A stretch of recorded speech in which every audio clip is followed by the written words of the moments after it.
Welcome to everyone student. तो आज हम अब अपने अगले सेशन को स्टार्ट करते हैं।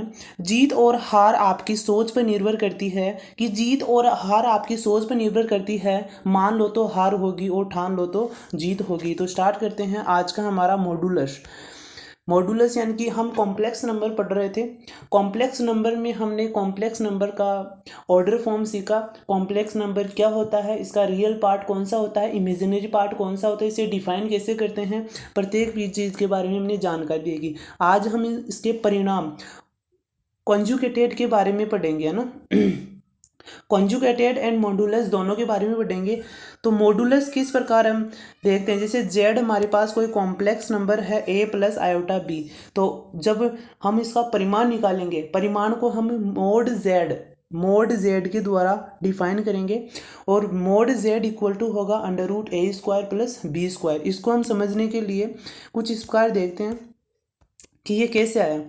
जैसे फर्स्ट तरीका ये हमारा है, फर्स्ट तरीका जैसे हम 10th क्लास में जो दो बिंदु की डिस्टेंस ज्ञात करते थे, उस फॉर्मूले से ज्ञात करते थे कि रूट x1 माइनस x2 का Holi square plus y2 minus y1 का होली स्क्वायर। इस फॉर्मूले से हम देखते थे कि हमें दो बिंदुओं के मध्य दूरी ज्ञात हो जाती थी।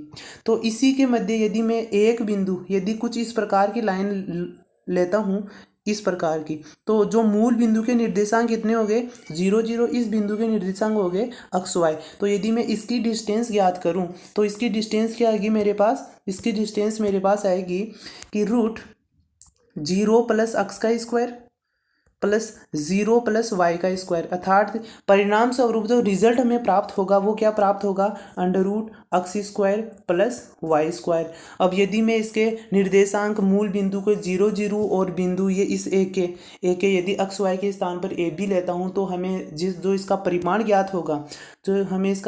ज्ञात होगा इस रेखा का ए और बी, वो कितना होगा, अंडर रूट ए स्क्वायर प्लस बी स्क्वायर। यही है मॉड जेड। ओके। यदि सेकंड तरीका यदि मैं बताना चाहूँ तो सेकंड तरीका यह है कि यदि हमारे पास इस प्रकार की कोई रेखा है, तो ये डिस्टेंस कितनी है x और ये डिस्टेंस कितनी है y, तो ये एंगल कितना हो गया 90 डिग्री। तो हम पाइथागोरस प्रमेय का यूज़ करके यदि मैं इस डिस्टेंस यानी कि कर्ण की वैल्यू याद करना चाहूँ तो मेरे पास हो जाएगी under root x square Y square. तो जेड जो कॉम्प्लेक्स नंबर है, इसके परिमाण के मैंने दो तरीके बताए, आपको जो अच्छा लगे वो आप अपनाना। ओके। तो नेक्स्ट है कॉन्जुगेटेड क्या होता है, जैसे एक संख्या है, कॉम्प्लेक्स नंबर है z equal to a plus iota b. तो हमें कॉन्जुगेटेड निकालने के लिए जो आयोटा लगा हुआ है, जो इमेजिनरी नंबर है, उस पर हमें माइनस लगा देना है और जो माइनस लगा के जो हमें संख्या प्राप्त होगी वो एक प्रकार से कॉन्जुगेटेड प्राप्त हो जाएगी। जैसे फॉर एग्जाम्पल, जैसे मेरे पास है z equal to a plus iota b, ये मेरे पास एक संख्या है, तो इसका कॉन्जुगेटेड निकालना चाहूँ तो a माइनस आयोटा बी होगा। जैसे मेरे पास कोई संख्या है माइनस के 2 और प्लस के 3 आयोटा, तो यदि मैं इसका कॉन्जुगेटेड याद करूँ तो मेरे पास इसका कॉन्जुगेटेड आएगा माइनस के 2 और माइनस के 3 आयोटा। ये हमेशा माइनस यहाँ से नहीं हटेगा, ये ध्यान रखना कि ये माइनस नहीं हटेगा क्योंकि ये माइनस इसके साथ में आता है। कॉन्जुगेटेड निकालने के लिए मैंने सिर्फ आपको कहा है कि आयोटा वाले फंक्शन पर आपको चिन्ह चेंज करना। ओके। तो सेकंड एग्जांपल लेते हैं, जैसे z इक्वल टू मेरे पास कोई अंक है, जैसे माइनस के 3 आयोटा, यदि इसका कॉन्जुगेटेड याद करूँ तो इसका कॉन्जुगेटेड कितना हो जाएगा 3 आयोटा।